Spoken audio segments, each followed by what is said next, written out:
صلی وسلم دائما ابدا علی حبیبک خیر الخلق کلہم رب اشرح لی صدری ویسر لی امری واحلل عقدۃ من لسانی یفقہوا قولی۔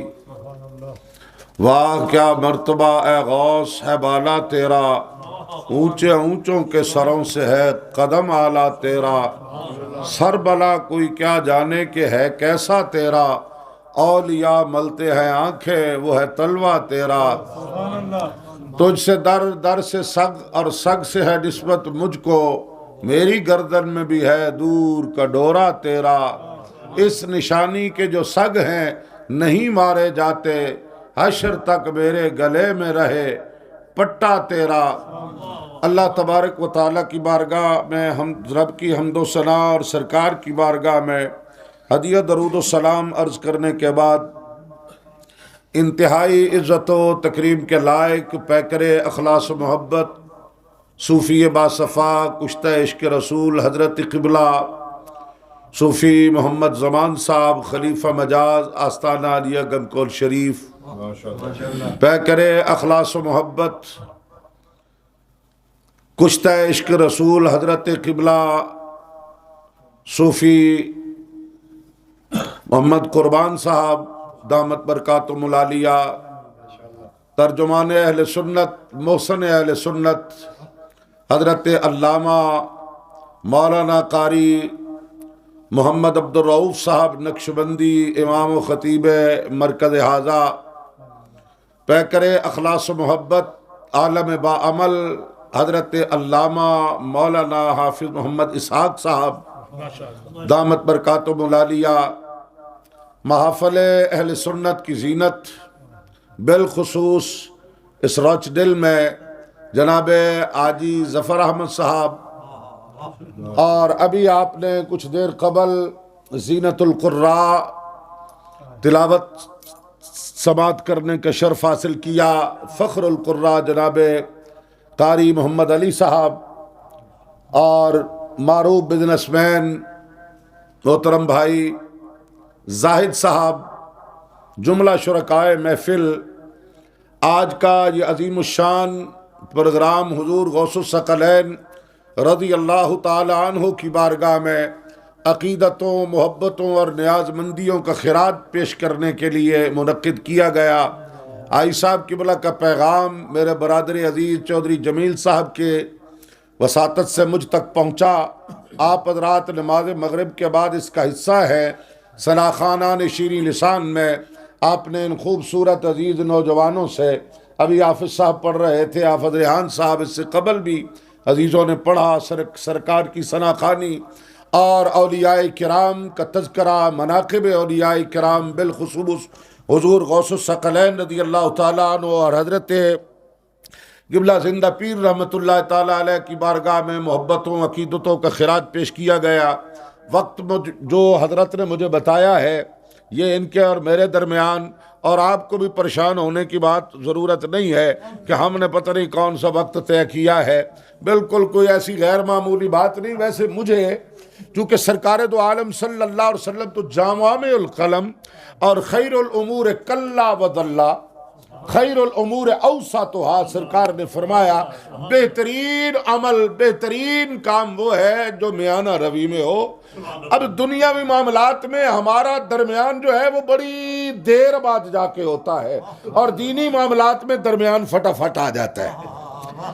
سرکار کا فرمان یہی ہے خیر الامور اوسطھا، کہ یہ جو درمیانی چال ہے وہ کھانے پینے میں بھی، سونے جاگنے میں بھی، نشست و برخاست میں بھی، دوستی دشمنی میں بھی، الغرض ہر اعتبار سے خیر الامور اوسطھا، جو درمیان میں رہتا ہے، نہ اس انتہا پہ نہ اس انتہا پہ۔ تو انتہائی ہوتی ہے، لوگ کہتے ہیں یہ بڑا انتہا پسند ہے۔ میں نے کہا ہم تو اہل سنت ہیں، اور سرکار کا یہ فرمان ہمیشہ پیش نظر رہتا ہے، خیر الامور اوسطھا۔ سارے کہہ دیجئے سبحان اللہ۔ تو لہٰذا اسی کے تحت میں نے گفتگو کرنی ہے، معروضات میری شروع ہیں، بس یہی خطاب ہوتا ہے، ایسے ہی ہوتا ہے جس طرح میں نے شروع کیا اسی طرح چند منٹوں میں اس کا اختتام ہو جائے گا۔ حضور غوث اعظم رضی اللہ تعالیٰ عنہ کی بارگاہ میں ہم نے عقیدتوں، محبتوں اور نیاز مندیوں کا خراج پیش کرنا ہے، لیکن اصل میں بات یہ ہے کہ جس کا جو مشن ہو، جس کا جو مدعا اور مقصد ہو، جس کا جو پیغام ہو، جب اس کے مشن سے کوئی محبت کرتا ہے تو اس کی ذات سے محبت کی بہترین یہی دلیل ہوتی ہے۔ حضور غوث اعظم رضی اللہ تعالیٰ عنہ وہ درس و تدریس والے تھے، وہ پڑھنے پڑھانے والے تھے، اور جہاں تک یہ جھاڑ پھونک کی بات ہے، جہاں تک یہ دعا کی بات ہے، جہاں تک یہ تعویذات کی بات ہے، جہاں تک دم درود کی بات ہے، بھائی وہ تو کوئی بندہ بھی صدق دل سے ایک بار سورہ فاتحہ ہی پڑھ کے کہیں پھونک مار دے تو اللہ وہاں بھی کرم فرما دیتا ہے۔ بات ماننے والوں کے لیے ہے، نہ ماننے والے تو آج بھی زاہد صاحب رب کو بھی نہیں مانتے۔ اب آپ کیا کہیں گے، رب کو جو نہیں مان رہا اس کا مقصد ہے رب کو منانے کے لیے دلیل کوئی نہیں، کیا کہہ سکتے ہیں آپ؟ نہ ماننے والے رب کو بھی نہیں مانتے، اور جو ماننے والے ہیں وہ ہر اس نسبت کو مانتے ہیں جو مصطفیٰ کے ساتھ جڑا ہے، ہر اس نسبت کو مانتے ہیں جو دین کے ساتھ جڑا ہے، جو قرآن و سنت سے وابستہ ہے، اور جب کوئی قرآن و سنت کا عامل ہو جاتا ہے، علامہ اقبال نے قرآن و سنت کا نچوڑ دیا ہے کہ کی محمد سے وفا تو نے تو ہم تیرے ہیں، یہ جہاں چیز ہے کیا لوہ قلم تیرے ہیں۔ اور اونچی آواز سے کہیے سبحان اللہ۔ جناب پیکر اخلاص و محبت، زینت مجالس محافل اہل سنت، خلیفہ مجاز، محبوب شخصیت، کچھ چہرے ہی محبوب ہوتے ہیں، اللہ جانتا ہے۔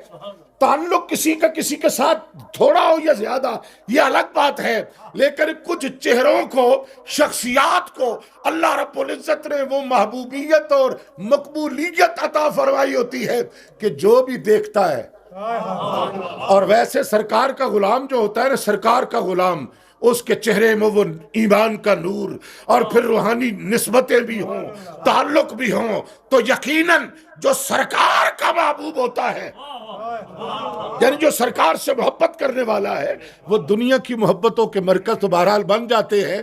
تو میں معذرت کے ساتھ میرا یہ مزاج نہیں ہے، ہمارے بڑے بھائی ہیں، میری مراد جناب الحاج خلیفہ چودھری محمد فاروق صاحب چوراہی دامت برکاتہم العالیہ، یہ اہل سنت کا یہ ترہ امتیاز ہے جو اولیاء کرام بلکہ رب کی توحید سے، مصطفیٰ کریم کی رسالت و ختم نبوت، پھر صحابہ کرام کی عظمت، اہل بیت اطہار کی محبت و عقیدت، اولیاء کرام کا احترام، جب یہ ساری نسبتیں اکٹھی ہو جاتی ہے، پھر شیخ طریقت نبی ہو، شیخ الحدیث نبی ہو، استاد الاساتذہ نبی ہو، سرکار کی سنت چہرے پہ سجا لے اور نیک عمل کرنے والا ہو، اللہ جانتا ہے ان کے درجن مولوی بیٹھے ہوں، ہمارا ایک یہ حاجی صاحب جیسا بندہ بیٹھا ہو، آپ خود ذرا اپنے دل کے مفتی سے فیصلہ لیں،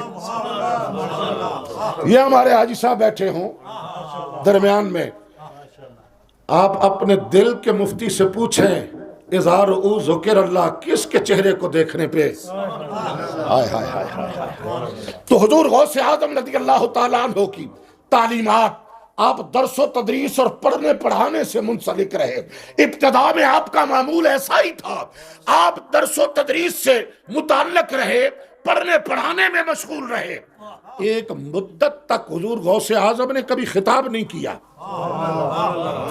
کبھی آپ نے خطاب نہیں فرمایا، ہاں یہ کسی نے کہا ہے کہ یہ الگ بات ہے وہ ممبر پہ آ کے کچھ نہ کہے، خاموش لوگ بھی بلا کے خطیب ہوتے ہیں۔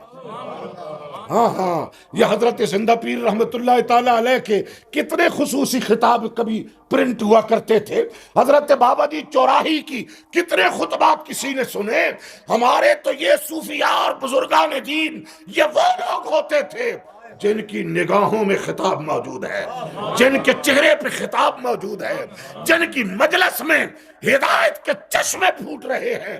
اور حضور غوث اعظم رضی اللہ تعالیٰ. اور ایک اور مثال عرض کر دوں دور حاضر کی، چونکہ کوئی لوگ کہتے ہیں اچھا ہم نے تو نہیں نہ دیکھا، پہلے نہیں بولتے تھے اور جب بولنے پہ آئے تو کمال کر دیا. میں نے کہا حضور غوث اعظم ایک مدت دراز تک آپ خطاب نہیں کرتے تھے، اور جب خطاب کرنے لگے تو 70,000 کے اجتماع میں بغیر لاؤڈ سپیکر کے جس طرح پہلی صف کا بندہ سن رہا ہے اسی طرح آخری صف کا سن رہا ہے. اور اگر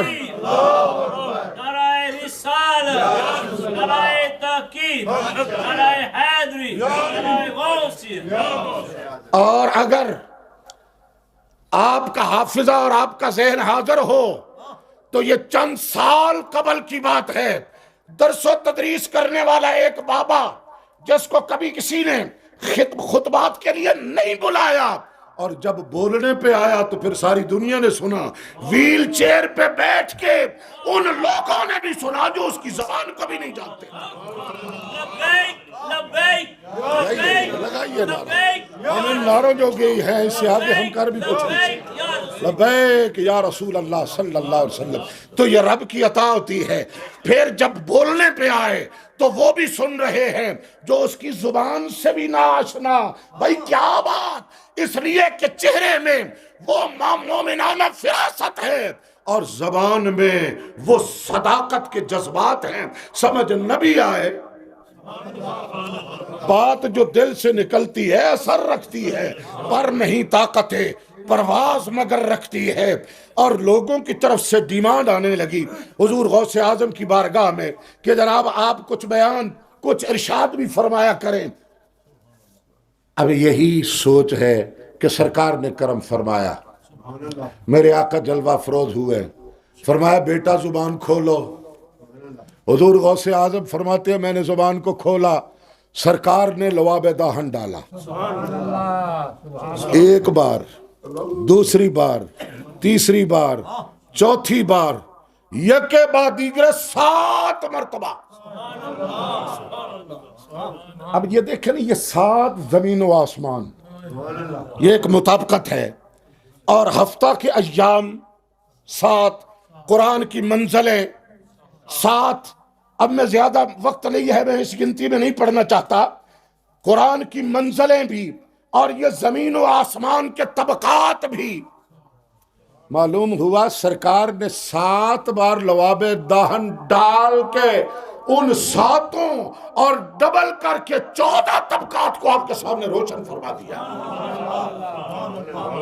اور بعد میں جناب حیدر کرار آئے، انہوں نے 6 بار، اے سرکار 6 بار آپ نے. میں ادب کا بھی تو کوئی تقاضا ہوتا ہے، ادب کا بھی تو کوئی تقاضا ہوتا ہے. اب جب حضور غوث اعظم رضی اللہ تعالیٰ عنہ کلام کرنے لگے اور یہ 11 دن آپ نے مقرر کیا، کس لیے؟ حلقہ ذکر کے لیے، حلقہ تعلیم کے لیے، درس و تدریس کے لیے. دور و نزدیک سے لوگ آنے لگے. جب یہ شہرا ہوا کہ حضور غوث اعظم کے آستانے پر ہر چاند کی 11 کو مجلس ہوتی ہے، محفل ہوتی ہے. اب یہ ضرورت کے مطابق آج میڈیا کا دور ہے، آج آپ پروگرام بناتے ہیں جی کل ہم نے کرنا ہے، آنن فانن اطلاع ہو جاتی ہے. تب یہ تو تھا نہیں، تو کوئی دن مقرر کرنا، جی یہ دن کا مقرر کرنا، یہ ٹائم کا مقرر کرنا. میں نے کہا کمال ہو گئی، 5 ٹائم نمازوں کے رب نے مقرر کیے ہیں. حج کے لیے، روزوں کے لیے دن مقرر کیے ہیں، عید کے دن مقرر کیے ہیں. جب کوئی چیز مقرر ہو ہی نہیں تو وہ تو پھر ایسا ہی ہے، کوئی آج چلے گا کوئی کل چلے گا. یہاں مسجد میں آپ کے ہاں نماز کا ایک وقت مقرر نہ ہو تو کوئی صبح آ جائے، کوئی دن کو آ جائے، کوئی رات کو آ جائے، جس وقت ٹائم ملے آ گئے. عبادت تو نہ ہوئی نا، پھر تو مرضی ہو گئی نا. تو حضور غوث اعظم رضی اللہ تعالیٰ عنہ نے، اور یہ فطری بات ہے ویسے بھی، ٹائم کا مقرر کرنا. اور آپ نے 11 دن مقرر کیا. اب 11 دن کیوں؟ دن 10 رات 11، اس میں بہت ساری بہت ساری گفتگو اس پہ ہو سکتی ہے۔ آپ نے جب دیکھا کہ جب اللہ تبارک و تعالیٰ نے جناب آدم علیہ السلام کی زمین پہ آنے کے بعد توبہ کو قبول کیا، یہ تاریخی حقائق ہیں، دن 10 رات 11 ہے۔ کشتی نوح کو جب سہارا ملتا ہے دن 10 رات 11 ہے۔ حضرت ابراہیم علیہ السلام جب قربانی دیتے ہیں دن 10 رات 11 ہے۔ بہت ساری ان نسبتوں کو دیکھا تو ان نسبتوں کو دیکھ کے بندہ پھر کہتا ہے کہ اس کا مقصد ہے کہ یہ دن رکھ لیا جائے، ورنہ دن کوئی بھی مقرر ہو جائے، 10 ہو جائے، 11 ہو جائے، 12 ہو جائے، 15 ہو جائے، 18 ہو جائے، 19 ہو جائے، لیکن جب 11 مقرر کر دیا تو 11 کوئی گالی کا لفظ نہیں ہے۔ جب آپ نے 11 مقرر کیا لوگ دور سے قریب سے آنے لگے، اور پھر اس کے ساتھ ظاہر ہے جب باہر سے لوگ آئیں تو لنگر کا اہتمام تو فطری ضرورت ہے۔ آج ضرورت اس بات کی ہے کہ ہم نے وہ پہلا حصہ جو ہے وہ چھوڑ دیا اور آخر والا جو لنگر کا ہے اس کو پکڑ لیا۔ لنگر تو ضرور ہونا چاہیے، کوئی ذکر فکر ہو نہ ہو، کوئی واعظ و نصیحت ہو نہ ہو، کوئی تبلیغ دین کی بات ہو نہ ہو، کوئی اللہ کے خوف کی بات ہو یا نہ ہو، وہ ہو نہ ہو 11ویں ضرور، اور 11ویں لنگر کے بغیر ہوتی ہی نہیں ہے۔ نہ میرے بھائی ایسے نہیں ہوتا۔ وہ حضرت پیر سید جلال الدین شاہ رحمت اللہ تعالی علیہ حافظ الحدیث، کسی نے کہا حضور بڑے آستانوں پہ، چونکہ بہت بڑا جامعہ تھا، ادارہ تھا، دارالعلوم تھا، حضور آپ کے آستانے پہ کبھی 11ویں نہیں ہوتی۔ آپ نے فرمایا کہ یہ فقیر مہینے میں 1 بار نہیں، دن میں 3 بار 11ویں کرتا ہے۔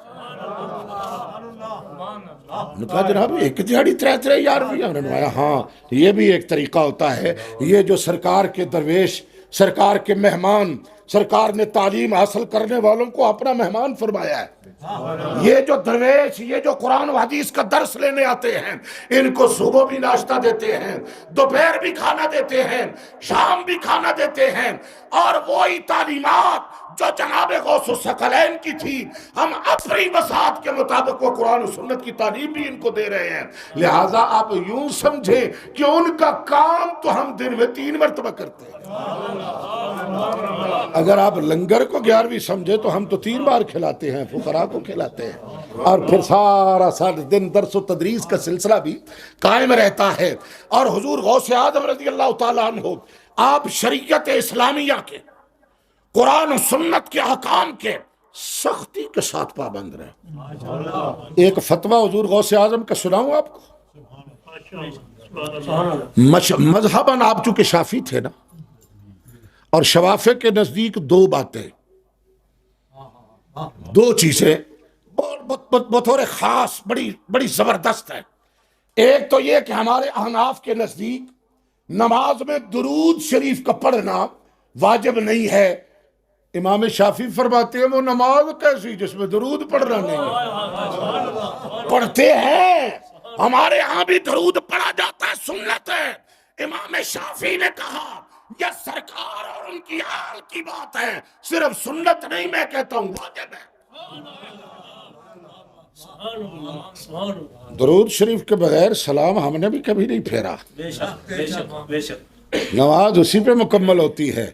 اور دوسری بات، اللہ اکبر، دوسری بات حضرت امام شافعی سرکار دو عالم صلی اللہ علیہ وسلم نے فرمایا بین الکفر والاسلام ترک الصلاۃ، کفر اور اسلام کے درمیان فرق کرنے والی چیز کیا ہے؟ سارے بولیے اور اونچی بولیے، نماز کی بات پہ میرا مشاہدہ قبلہ یہی ہے، پاکستان سے لے کے یہاں تک نا لوگ ذرا آہستہ سے بولتے ہیں نماز کے بارے میں، تھوڑا ٹمپریچر لو ہوتا ہے۔ اور سرکار فرماتے ہیں قرۃ عینی فی الصلاۃ، نماز میں میری آنکھوں کی ٹھنڈک رکھ دی گئی۔ الصلاۃ مفتاح الجنہ، نماز جنت کی چابی ہے۔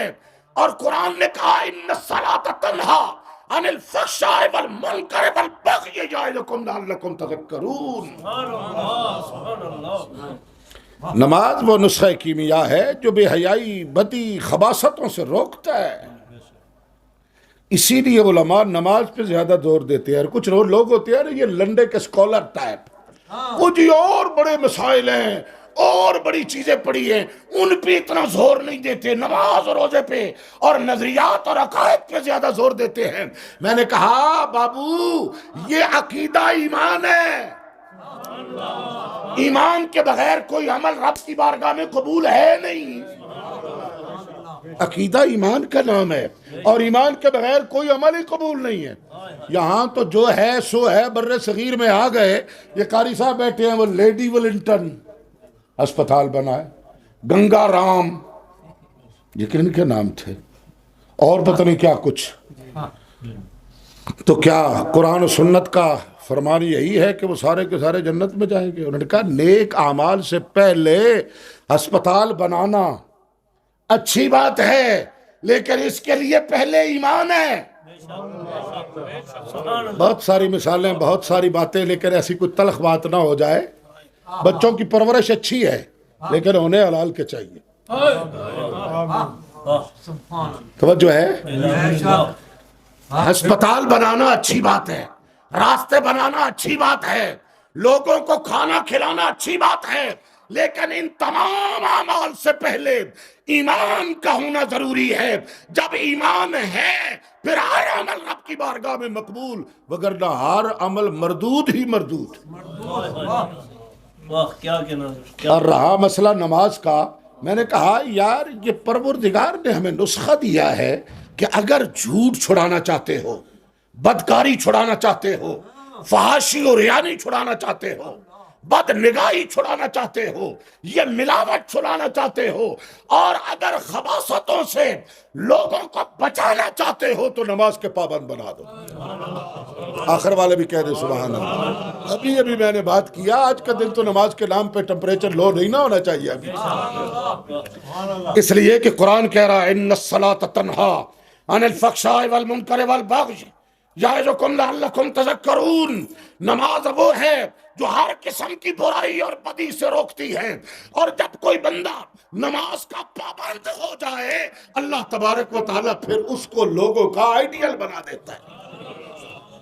اچھا، اور اگر نمازوں کے باوجود اندروں اندر کچھ اور بھی چل رہا ہے تو پھر یہ جو رات کی دعائیں نہیں قبول ہوتی، میں سمجھ گیا یقیناً ابھی مجھ میں کچھ کمی ہے. پھر نماز پہ غور کیا جائے، پھر نماز پہ توجہ دی جائے. ہاں جب نماز کی کیفیت یہ ہو کہ خودی کو چھوڑ کر محو نماز یوں ہو جا کہ خود نماز بھی تیری ادا پہ ناز کرے، خود نماز بھی تیری ادا پہ ناز کرے، تو پھر دیکھیں نا کس طرح یہ خباثتیں کس طرح جاتی ہے. قد افلح المؤمنون الذین هم فی صلاتهم خاشعون. فلاح پانے والے وہ نمازی جو نماز میں خشوع و خضوع حاصل کرتے ہیں، جن کا نماز میں دل لگ جاتا ہے اور جن کی آنکھ لگ جائے. یہ رمضان شریف ہوتا ہے نا تراویح میں، جس کو بستر پہ نیند رہا ہے تراویح میں وہ بھی باسیے مار رہے ہوتے ہیں. تو نماز میں دل لگ جائے، نماز میں دل لگ جائے، معلوم ہوا قبول ہو رہی ہے، اور اگر آنکھ لگ جائے تو معلوم ہوا غفلت چھا رہی. تو بات میں یہ عرض کر رہا تھا، آپ چونکہ شافی تھے، نماز کے بارے حضور غوث الثقلین کا فتویٰ کیا ہے؟ میں بے نمازی کا جنازہ نہیں ہے، بے نمازی کا غسل نہیں ہے، بے نمازی کی دعا کے لیے دعا نہیں ہے. اور آگے بڑا سخت فتویٰ ہے 11ویں والے پیر کا، یہ خود بھی اپنے گھروں میں بھی، بچوں میں بھی، بچیوں میں بھی، گھروں میں بھی یہ بات کی جائے. ہمیں ٹانگوں سے رسی ڈالو اور گھسیٹ کے لے جاؤ، مسلمانوں کے قبرستان کے قریب سے بھی نہ گزرے. اور جب شریعت اسلامیہ پر اس قدر کوئی عمل پیرا ہوتا ہے تو یہ دنیا، یہ کائنات، یہ تو چیز ہی کوئی نہیں. اللہ ولی الذین آمنوا یخرجہم من الظلمات الی النور. اللہ مومن کا ولی ہے، اس کو ظلمات سے نکال کر نور میں لاتا ہے. میں نے کہا ربا مومن تو پہلے تھا، تو یہ ایمان کوئی اندھیرے کا نام ہے؟ علامہ صاحب کی بلا میں ایمان کے بعد بھی کچھ حضوری کے منازل تو اور ہوتی ہے نا. ایمان کے بعد بھی پردے ہوتے ہیں، ایمان کے بعد بھی کوئی اور اونچے مقامات اور مراتب ہیں. جس بندہ مومن کو رب منتخب کر لیتا ہے اور رب اس کا ولی بن جاتا ہے. رب ولی بن جاتا ہے. اللہ ولی ہے مومنوں کا. آپ کی فیملی میں، کنبے قبیلے میں جب کوئی بچہ چھوٹا ہوتا ہے تو آپ اس کے ولی بنتے ہیں. کسی عزیزہ کا، بیٹی کا، بہن کا، عزیزہ کا نکاح کرنے لگے، آپ اس کے ولی بنتے ہیں. اب آپ دیکھیں نا پھر ولی کے پاس کیا کیا اختیار ہوتا ہے، جس کو آپ مختار عام کہتے ہیں. ویسے آمدی کوئی نہیں تھی، انگریزی کا لفظ اگر کوئی غلط ہو جائے تو اس کو عزم کر لینا چاہیے. قرآن مجید میں غلط نہیں پڑھا گیا انشاءاللہ. بس ٹائم بھی ہو رہا ہے، توجہ چاہوں گا. جب اللہ ولی ہو، آپ جس کے ولی ہیں، معاملات اس کے ہیں، مفادات اس کے ہیں، کاروبار اس دوسرے کا ہے، لیکن جس کے آپ ولی ہیں بن پوچھے کر رہے ہیں.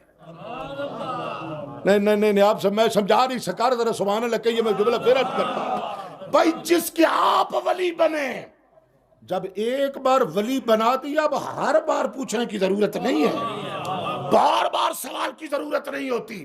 جب ایک ہی بار آپ نے اس کو ولی بنا دیا کہ میرا تو ولی ہے، اب ولی ہر کام آپ سے پوچھ کے نہیں کرے گا. آپ نے تو اس کو ایک ہی بار اختیار دے دیا، اب وہ جب چاہے جو چاہے کرے.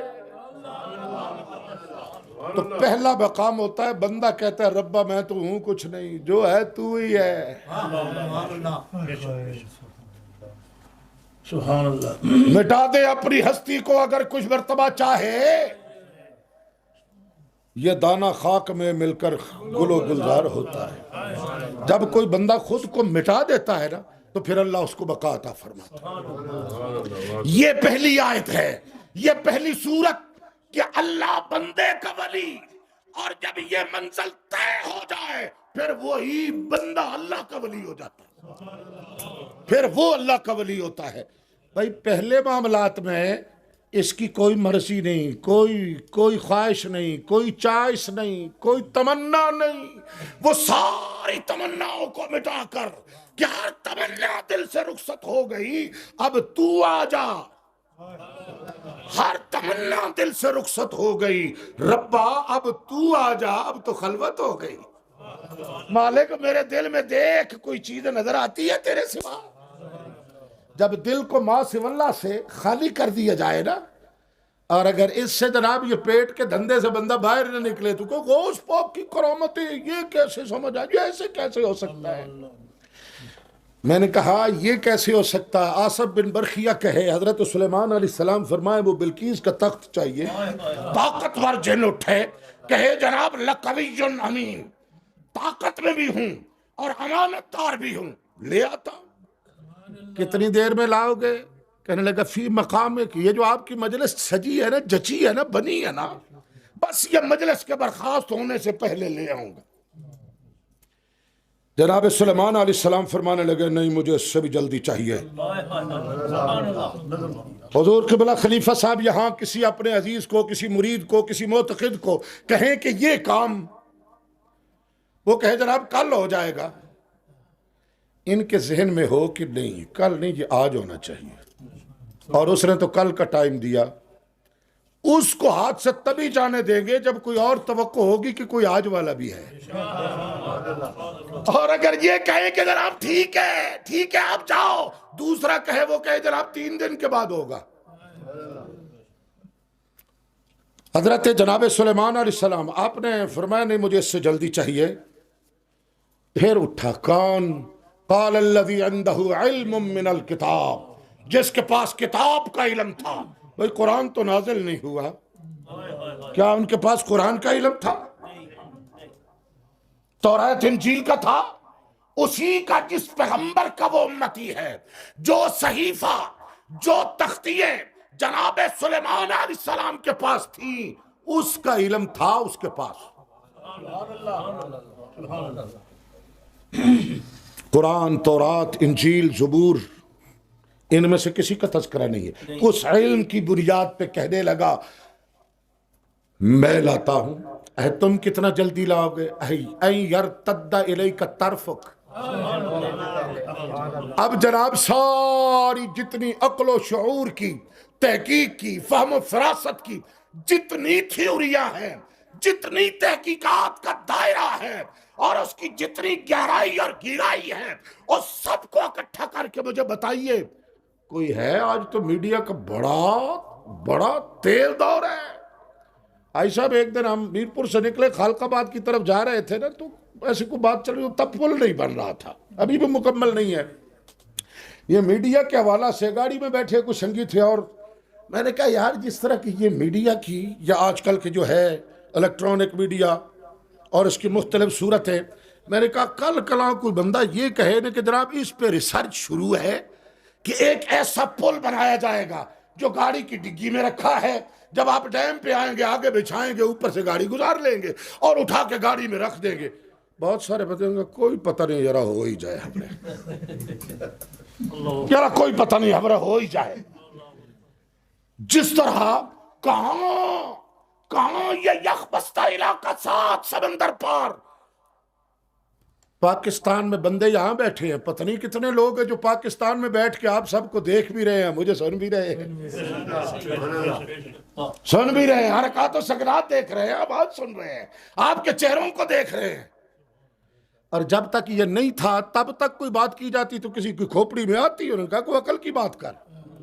اور بہت ساری مثالیں، بہت سارے واقعات ایسے موجود ہیں.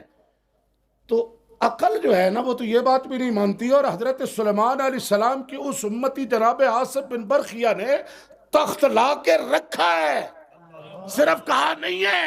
جب کہا کہ قبل ان یرتد الیک طرفک، آنکھ جھپکنے کے برابر نہیں، آنکھ جھپکنے سے بھی پہلے. اب مجھے پیمانہ وقت بتائیے وہ کیا پیمانہ ہے، کتنے وقت میں لائے؟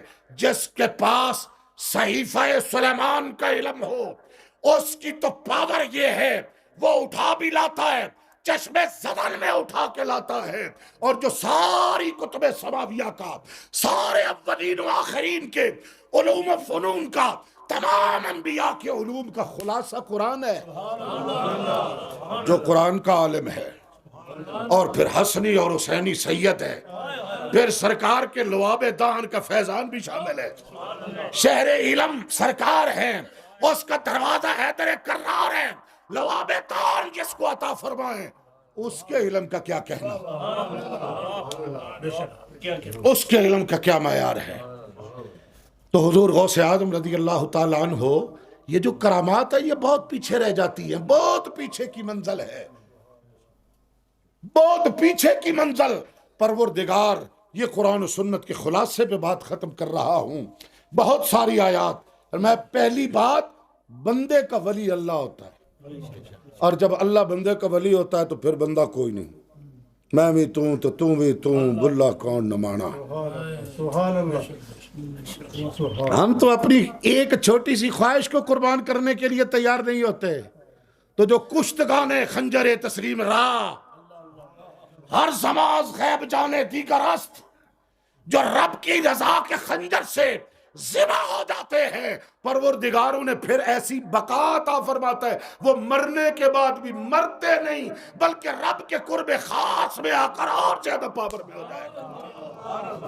رہا مسئلہ کہ نظر نہیں آتے، تو نظر کے آنے کے لیے یہ کوئی ضروری ہے؟ نظر میں بھی تو کچھ ہو نا، دیکھنے کے لیے بھی تو کچھ ہو. اس پر حدیث پاک ایک سرکار کی وہ سن لیجئے.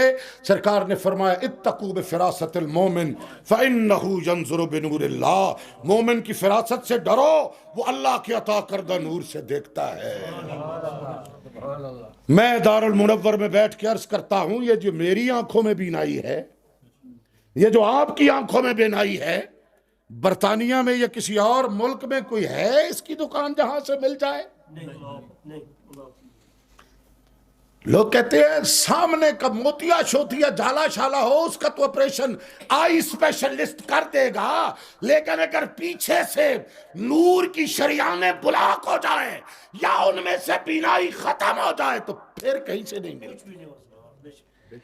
میں نے کہا ربا یہ نور بھی تو نے ہی عطا کیا ہے۔ فرمایا یہ آنکھوں کا نور ہے، دل بینا بھی کر خدا سے طلب۔ آنکھ کا نور دل کا نور نہیں۔ سرکار نے فرمایا مومن کی فراست سے ڈرو، رب کے عطا کردہ نور سے دیکھتا ہے۔ اور اس نور کی بنیاد پر قصیدہ غوثیہ میں حضور غوث الثقلین فرماتے ہیں نظرت الی بلاد اللہ جمعا کہردلۃ علی حکم اتصالی۔ لیکن پھر بات یہیں پہ ہے، خودی کو کر بلند اتنا کہ ہر تقدیر سے پہلے خدا بندے سے خود پوچھے بتا تیری رضا کیا ہے۔ عمل سے زندگی بنتی ہے جنت بھی جہنم بھی، یہ خاکی اپنی فطرت میں نہ نوری ہے نہ ناری ہے۔ صرف 11ویں صرف لنگر نہیں، آپ کی تعلیمات پہ عمل، جھوٹ، غیبت، نفرتوں کا ماحول، اس سے بچا جائے اور سید عالم صلی اللہ علیہ وسلم کی تعلیمات کو اپنی زندگی کا نصب العین بنانے سے پھر اللہ تبارک و تعالی بہاریں ہی بہاریں عطا فرماتا ہے۔ وآخر دعوانا